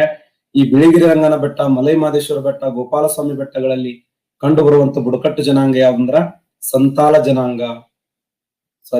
ಸೋಲಿಗರು ಕರ್ನಾಟಕ ರಾಜ್ಯದಲ್ಲಿ ಕಂಡು ಬರುವಂತ ಪ್ರಸಿದ್ಧವಾದ ಬುಡಕಟ್ಟು ಜನಾಂಗ ಯಾವಂದ್ರೆ ಸೋಲಿಗ ಎಂಬ ಜನಾಂಗ ಬಿಳಿಗಿರಿ ರಂಗನ ಬೆಟ್ಟ, ಮಲೈ ಮಹದೇಶ್ವರ ಬೆಟ್ಟ, ಗೋಪಾಲಸ್ವಾಮಿ ಬೆಟ್ಟ, ಈ 3 ಬೆಟ್ಟಗಳು ಕಂಡು ಬರ್ತವೆ. ಬಿಳಿಗಿರಿ ರಂಗನ ಬೆಟ್ಟ, ಮಲೈ ಮಹದೇಶ್ವರ ಬೆಟ್ಟ, ಗೋಪಾಲಸ್ವಾಮಿ ಬೆಟ್ಟ. ಈ 3 ಬೆಟ್ಟಗಳು ಯಾವ ಜಿಲ್ಲೆಯಲ್ಲಿ ಕಂಡು ಬರ್ತವೆ ಅಂದ್ರೆ ಚಾಮರಾಜನಗರದಲ್ಲಿ.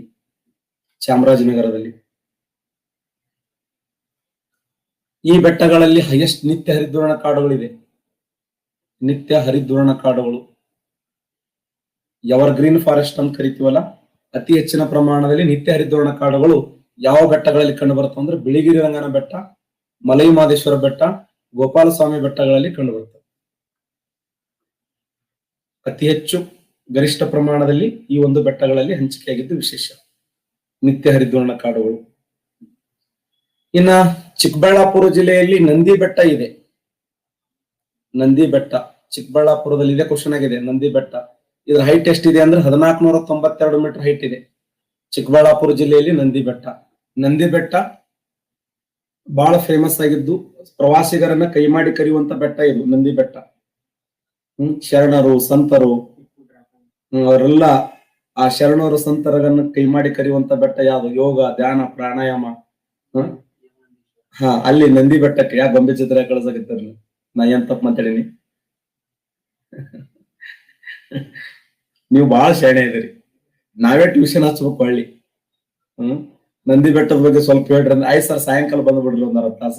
ಇವತ್ತಿಗೆ ಸುಂಬರಿ ಟ್ಯೂಷನ್ ಸ್ಟಾರ್ಟ್ ಮಾಡ್ತೀನಿ. ಕಲ್ಲೋಡು. ನಂದಿ ಬೆಟ್ಟದಲ್ಲಿ ಗಾಂಧೀಜಿಯವರು ವಾಸ ಆಗಿದ್ರು. ಯಾವ ವರ್ಷ? 1927. 1927ರಲ್ಲಿ ಗಾಂಧೀಜಿಯವರು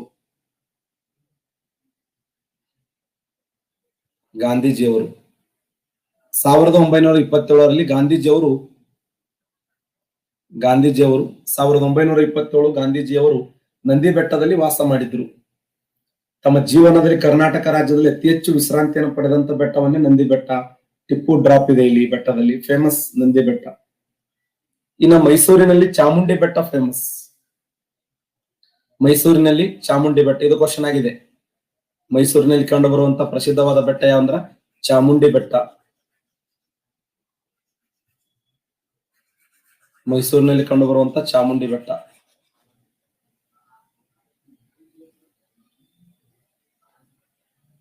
ಮೈಸೂರಿನಲ್ಲಿ ಚಾಮುಂಡಿ ಬೆಟ್ಟ. ಚಾಮುಂಡಿ ಬೆಟ್ಟದಲ್ಲಿ ಚಾಮುಂಡೇಶ್ವರಿ ದೇವಾಲಯವನ್ನು ಕಾಣ್ತೀವಿ. ಮೈಸೂರಿನಲ್ಲಿ ಚಾಮುಂಡಿ ಬೆಟ್ಟ ಫೇಮಸ್. ಈ ಚಾಮುಂಡಿ ಬೆಟ್ಟದಲ್ಲಿ ಚಾಮುಂಡೇಶ್ವರಿ ದೇವಾಲಯವನ್ನು ಕಟ್ಟಿದವರು ಯಾರು ಅಂದ್ರೆ ರಾಜ ಒಡೆಯರು. ರಾಜ ಒಡೆಯರು ಚಾಮುಂಡಿ ಬೆಟ್ಟದಲ್ಲಿ ಚಾಮುಂಡೇಶ್ವರಿ ದೇವಾಲಯವನ್ನು ಕಟ್ಟಿಸ್ತಾರೆ. ಈ ಚಾಮುಂಡಿ ಬೆಟ್ಟಕ್ಕೆ 1000 ಮೆಟ್ಟಲುಗಳನ್ನು ಹಾಕಿ, 1000 ಮೆಟ್ಟಲುಗಳನ್ನು ಹಾಕಿ ಮಾರ್ಗ ಮಧ್ಯೆ ನಂದಿ ವಿಗ್ರಹವನ್ನು ಸ್ಥಾಪನೆ ಮಾಡಿದ್ದು ಕ್ವಶನ್ ಆಗಿದೆ. 1000 ಮೆಟ್ಟಲುಗಳನ್ನು ಹಾಕಿ ಮಾರ್ಗ ಮಧ್ಯದಲ್ಲಿ ನಂದಿ ವಿಗ್ರಹವನ್ನು ಸ್ಥಾಪನೆ ಮಾಡಿದವರು ಯಾರಂದ್ರೆ ದೊಡ್ಡ ದೇವರಾಜ ಒಡೆಯ. ದೊಡ್ಡ ದೇವರಾಜ ಒಡೆಯರು. ನೋಡಿ, ಈ ಚಾಮುಂಡಿ ಬೆಟ್ಟಕ್ಕೆ 1000 ಮೆಟ್ಟಲುಗಳನ್ನು ಹಾಕಿ ಮಾರ್ಗ ಮಧ್ಯದಲ್ಲಿ ನಂದಿ ವಿಗ್ರಹವನ್ನು ಸ್ಥಾಪನೆ ಮಾಡಿದವರು ಯಾರಂದ್ರೆ ದೊಡ್ಡ ದೇವರಾಜ ಒಡೆಯರು. ದೊಡ್ಡ ದೇವರಾಜ ಒಡೆಯರು. ಮೈಸೂರಿನಲ್ಲಿ ಚಾಮುಂಡಿ ಬೆಟ್ಟ ಫೇಮಸ್. ಇನ್ನ ಮಂಡ್ಯದಲ್ಲಿ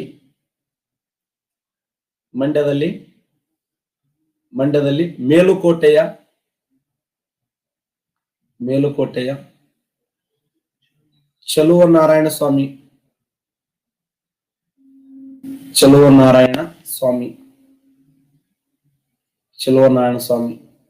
ಮೇಲುಕೋಟೆಯ ಚಲುವನಾರಾಯಣ ಸ್ವಾಮಿ ದೇವಾಲಯವನ್ನು ಕಟ್ಟಿಸಿದವರು ಯಾರು ಅಂತ ಕೇಳಿದ್ದಾನೆ ಕ್ವಶನ್. ವಿಷ್ಣುವರ್ಧನ ಕಟ್ಟಿಸ್ತಾನೆ ನೋಡಿದನು. ವಿಷ್ಣುವರ್ಧನ, ಹೊಯ್ಸಳರ ಅತ್ಯಂತ ಪ್ರಸಿದ್ಧ ದೊರೆಯಾಗಿರುವಂತ ವಿಷ್ಣುವರ್ಧನ ಏನ್ ಮಾಡ್ತಾನಂದ್ರೆ ಮೇಲುಕೋಟೆಯ ಚಲುವನಾರಾಯಣ ರಾಮಾನುಜಾಚಾರ್ಯ ಸಲುವಾಗಿ, ತಮ್ಮ ಗುರುಗಳಾಗಿರುವಂತ ರಾಮಾನುಚಾರ್ಯ ಸಲುವಾಗಿ ಈ ಒಂದು ದೇವಾಲಯ ಕಟ್ಟಿಸ್ತಾನೆ. ಪ್ರತಿ ವರ್ಷ ಈ ಮೇಲುಕೋಟೆ ಚಲುವನಾರಾಯಣ ಸ್ವಾಮಿ ದೇವಸ್ಥಾನದಲ್ಲಿ ಯಾವ ಕಾರ್ಯಕ್ರಮ ನಡೀತಂದ್ರೆ ವೈರಮುಡಿ ಉತ್ಸವ ನಡೆಯುತ್ತದೆ. ಫೇಮಸ್. ಕರ್ನಾಟಕ ರಾಜ್ಯದಲ್ಲಿ ವೈರಮುಡಿ ಉತ್ಸವ ಎಲ್ಲಿ ನಡೆಯುತ್ತದೆ ಅಂದ್ರೆ ಮಂಡ್ಯ ಜಿಲ್ಲೆಯ ಮೇಲುಕೋಟೆಯ ಚಲುವನಾರಾಯಣ ಸ್ವಾಮಿ ದೇವಾಲಯ ನಡೀತದೆ. ಆ ಮೇಲುಕೋಟೆಯ ಚಲುವನಾರಾಯಣ ಸ್ವಾಮಿ ದೇವಾಲಯದ ಮುಂಭಾಗದಲ್ಲಿ ವಿಷ್ಣುವರ್ಧನ ಹೆಂಡತಿ ಶಾಂತಲೆ ಭರತನಾಟ್ಯ ಮಾಡ್ತಾಳಂತೆ. ಆ ಭರತನಾಟ್ಯವನ್ನು ಮಾಡುವಂತ ಸಮಯದಲ್ಲಿ ಅಲ್ಲಿರುವಂತ ಸುತ್ತಮುತ್ತ ಎಲ್ಲ ನವಿಲುಗಳು ಬಂದು ಕೂತ್ ನೋಡ್ತು ಅಂತ ನಿಧಾನವಾಗಿ ನೋಡಿ ಆ ಸಣ್ಣ ನವಿಲು ಮರಿಗಳು ಹೇಳ್ತು ಅಂತ ಆ ತಾಯಿ ನವಿಲಿಗೆ, ಮಮ್ಮಿ ಇನ್ನೂ ನೀ ಪ್ರಾಕ್ಟೀಸ್ ಮಾಡ್ಬೇಕು ನೋಡ. ಅಷ್ಟು ಸುಂದರವಾಗಿರುವಂತ ನವಿಲು ನಾಚಿಸುವಂತ ಭರತನಾಟ್ಯ ಅಂತ ನೋಡಿ. ಈಗಿನ ಕಾಲದವ್ರು ಯಾರು ಭರತನಾಟ್ಯ ಮಾಡ್ತಾರೆ?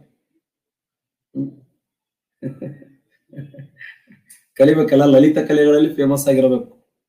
ಶಾಂತಲೆ ಭರತನಾಟ್ಯ ಮಾಡ್ತಿದ್ರೆ ನವಿಲುಗಳ ನಾಸ್ತಿದ್ ಅಂತ ಕುಂತ್ ನೋಡ್ತು ಅಂತ ಎಲ್ಲ ನವಿಲುಗಳು ಕುಂತ್ ನೋಡಿ ಸಣ್ಣ ನವಿಲು ಮರಿ ಅಂತಿದ್ದು ಅಂತ, ಮಮ್ಮಿ ಇನ್ನೂ ನೀ ಪ್ರಾಕ್ಟೀಸ್ ಮಾಡ್ಬೇಕು ನೋಡಂತ ಆ ತನ್ನ ತಾಯಿ ಹೇಳ್ತಂತ.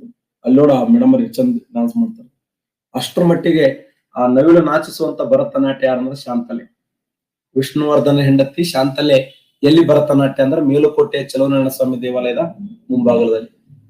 ಈ ಮಂಡ್ಯ ಜಿಲ್ಲೆಯಲ್ಲಿ ಇನ್ನೊಂದೊಂದು ಬೆಟ್ಟ ಇದೆ, ಆದಿಚುಂಚನಗಿರಿ ಬೆಟ್ಟ. ಆದಿಚುಂಚನಗಿರಿ ಬೆಟ್ಟ. ಈ ಆದಿಚುಂಚನಗಿರಿ ಬೆಟ್ಟದ ವಿಶೇಷ ಏನು ಅಂತಂದ್ರೆ ಇಲ್ಲಿ ನವಿಲುಧಾಮ ಇದೆ.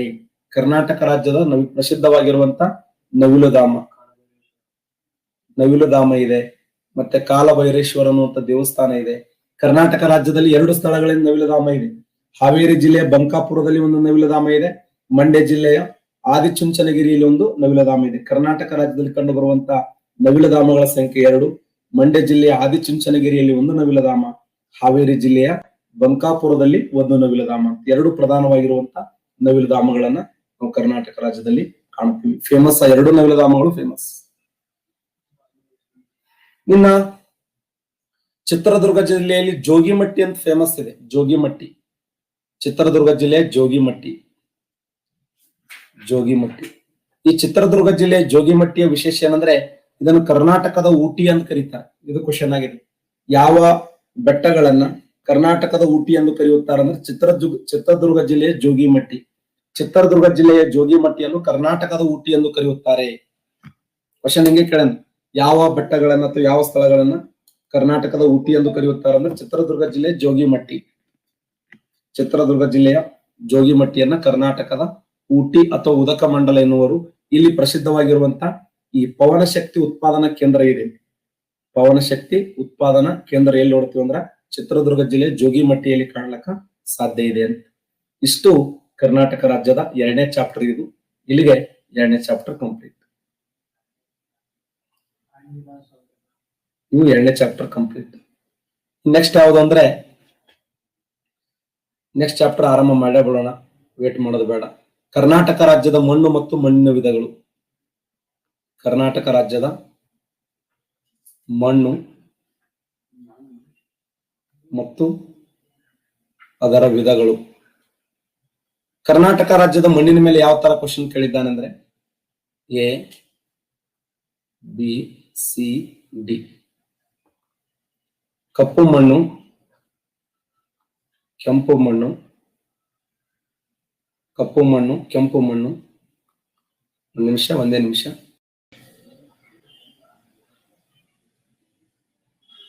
ಕಪ್ಪು ಮಣ್ಣು,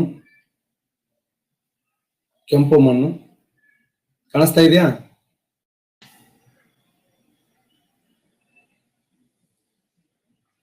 ಕಪ್ಪು ಮಣ್ಣು, ಕೆಂಪು ಮಣ್ಣು,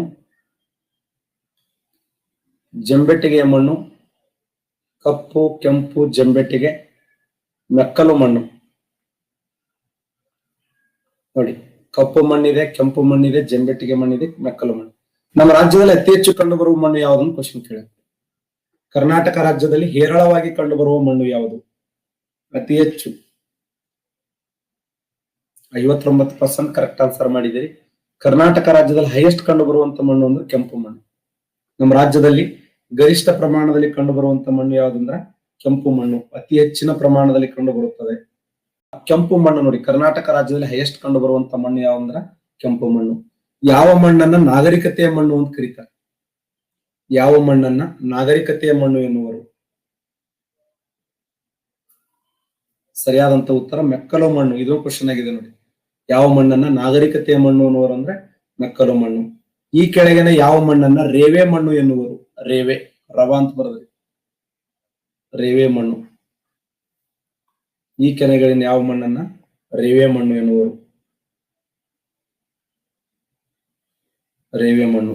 ಮಣ್ಣನ್ನ ರೇವೆ ಮಣ್ಣು ಎನ್ನುವರು ಅಂದ್ರೆ ಮೆಕ್ಕಲು ಮಣ್ಣು. ನೋಡಿ, ಮೆಕ್ಕಲು ಮಣ್ಣನ್ನ ರೇವೆ ಮಣ್ಣು ಅಂತ ಕರೀತಾರೆ. ಮಳೆಗಾಲದಲ್ಲಿ ಮಣ್ಣಾಗಿ ಬೇಸಿಗೆಯಲ್ಲಿ ಶಿಲೆಯಾಗುವ ಮಣ್ಣು.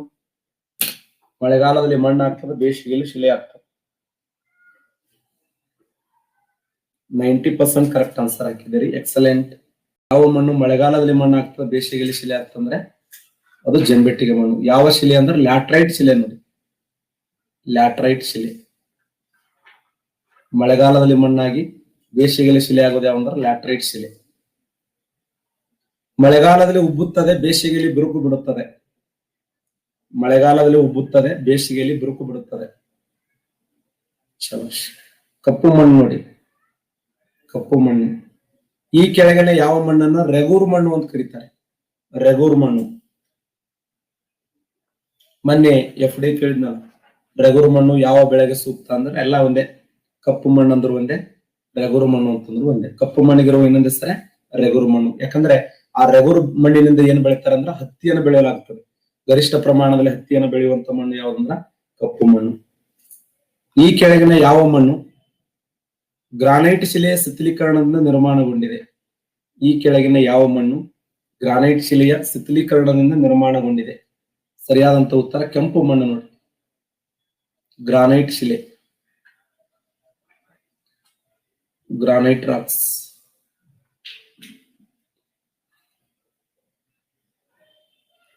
ಈ ಕೆಳಗಿನ ಯಾವ ಮಣ್ಣು ಗ್ರಾನೈಟ್ ಶಿಲೆ ಶಿಥಿಲೀಕರಣ ನಿರ್ಮಾಣಗೊಂಡಿದೆ? ಗ್ರಾನೈಟ್ ಶಿಲೆ ಅಂತಂದ್ರೆ ಕೆಂಪು ಮಣ್ಣು. ಕೆಂಪು ಮಣ್ಣು ಗ್ರಾನೈಟ್ ಶಿಲೆಯ ಶಿಥಿಲೀಕರಣ ನಿರ್ಮಾಣಗೊಂಡಿದೆ. ಗ್ರಾನೈಟ್ ಶಿಲೆ ಬೇರೆ, ಲ್ಯಾಟ್ರೈಟ್ ಶಿಲೆ ಬೇರೆ.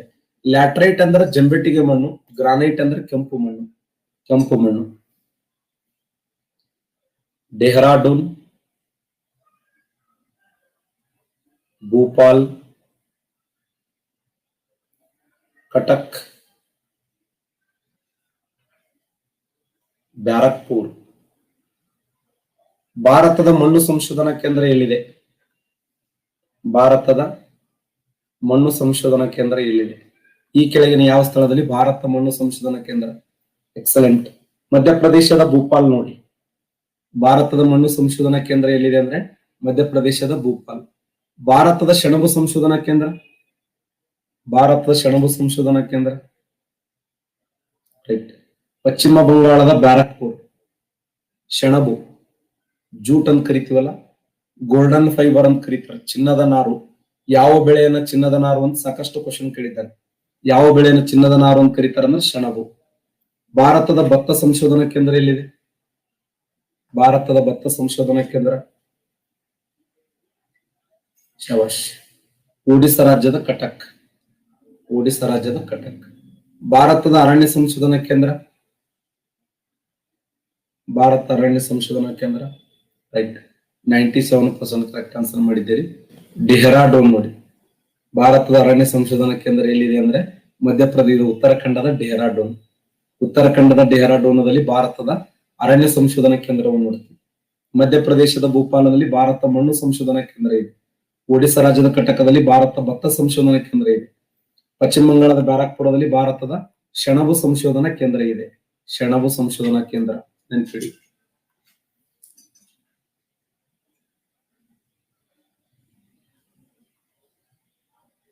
ನ್ಯೂಟ್ರಿಕ್ ಆಮ್ಲ, ಸಿಟ್ರಿಕ್ ಆಮ್ಲ,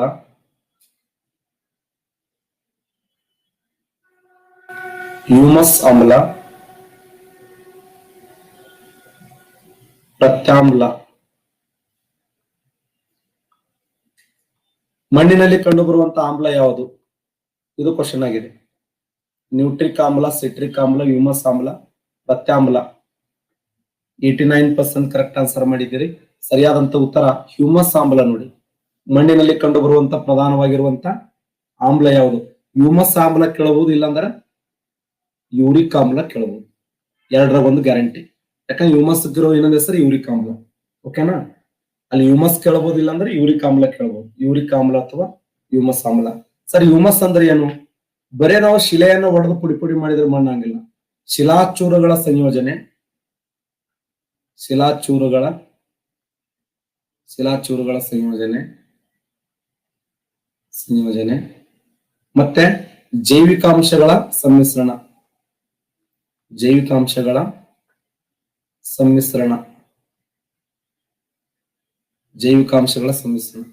ಶಿಲಾಚೂರುಗಳು ಮತ್ತು ಜೈವಿಕಾಂಶಗಳ ಸಮ್ಮಿಶ್ರಣವನ್ನ ಹ್ಯೂಮಸ್ ಅಂತ ಕರಿತೀವಿ.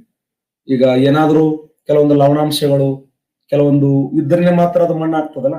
ಕೆರಿ ಮಣ್ಣು ಹೊಡಿಸ್ತಾರೆ ಗೊತ್ತಾ? ಕೆರಿ ಮಣ್ಣಿನ ವಿಶೇಷ ಏನಂದ್ರೆ ಕೆರಿ ಮಣ್ಣಿನಲ್ಲಿ ಅಗಾಧವಾದ ಶಕ್ತಿ ಇದೆ. ಅದು ಕೆರಿ ಮಣ್ಣಿನಲ್ಲಿ ಅಗಾಧವಾದ ಶಕ್ತಿ ಇರ್ತದೆ. ಕೆರಿ ಮಣ್ಣು ಅಂದ್ರೆ ಬೆಂಕಿ ಇದ್ದಂಗ. ಅದಕ್ಕೆ ಆ ಕೆರಿಯ ಮಣ್ಣನ್ನ ಆ ಹೊಲಗಳಿಗೆ ಹಾಕಿದ್ರೆ ಬೆಳೆಗಳು ಹೆಂಗ್ ಬರ್ತಾವ ಅಂದ್ರೆ ಬೆಂಕಿ ಮಣ್ಣ ಬರ್ತಾವ. ಬದರಿಗಡ ಅಂತದ ಎಲ್ಲಿ ತಂದಿರ್ಲಿ ಅದು ಮಣ್ಣು ಏನು ಅನ್ನೋತದ, ಗಿಡ ಮುರ್ಕೊಂಡು ಹೋಗಿ ಬದನೆಕಾಯಿ ಆಗ್ತಾವ. ಯಾಕಂದ್ರೆ ಆ ಮಣ್ಣಿನಲ್ಲಿ ಅಗಾಧವಾದ ಶಕ್ತಿ ಇದೆ.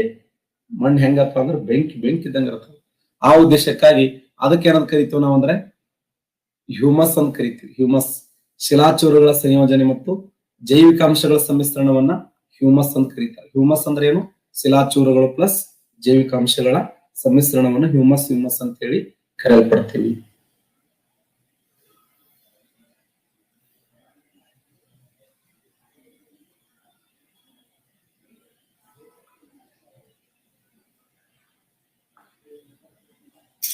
ಥರ್ಮೋ ಅನಿಮೋ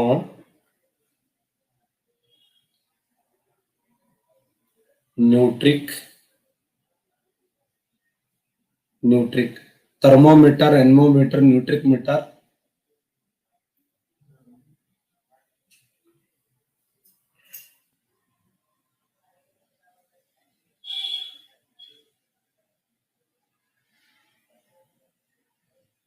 ಥರ್ಮೋಮೀಟರ್, ಎನ್ಮೋಮೀಟರ್, ನ್ಯೂಟ್ರಿಕ್ ಮೀಟರ್,